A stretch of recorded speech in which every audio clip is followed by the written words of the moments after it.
அதனால நீங்க எதை பத்தியுமே கவலைப்படாதீங்க நண்பா.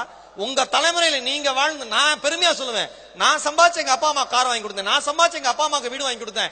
ஒரு தாய் தந்தையரின் முகத்தில் தன்னுடைய குழந்தைகள் நன்றாக இருக்கிறது என்கிற சிரிப்பு மாதிரி ஒரு உலகத்துல மகிழ்ச்சி எதுவுமே இல்ல.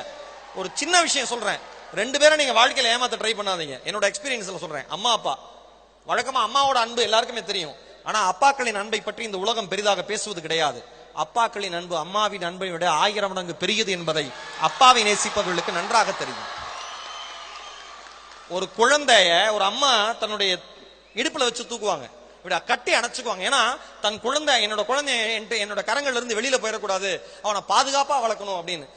தான் பார்த்த உலகத்தை மட்டும் தன்னுடைய குழந்தையும் பார்க்க வேண்டும் என்று நினைப்பவள் தாய். ஆனா ஒரு தந்தை குழந்தையை தூக்குகிற பொழுது தோள்களில் வைத்து கொண்டாடுவான். ஏன் தெரியுமா?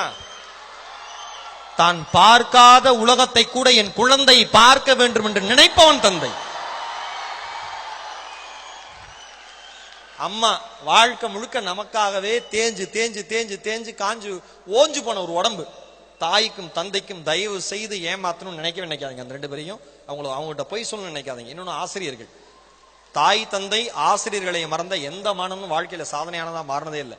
நம்ம படிக்கிறப்ப நிறைய கிண்டல் பண்ணுவோம் நம்ம டீச்சர்ஸ், அவங்களுக்கு அதுவும் தெரியும். ஆனா அதை அவங்க என்ஜாய் பண்ணுவாங்க. அது ஒரு லிமிட் வரைக்கும் தான். அது நீங்க நல்லா அவங்க எல்லாருக்குமே தெரியும் நினைக்கிறேன்.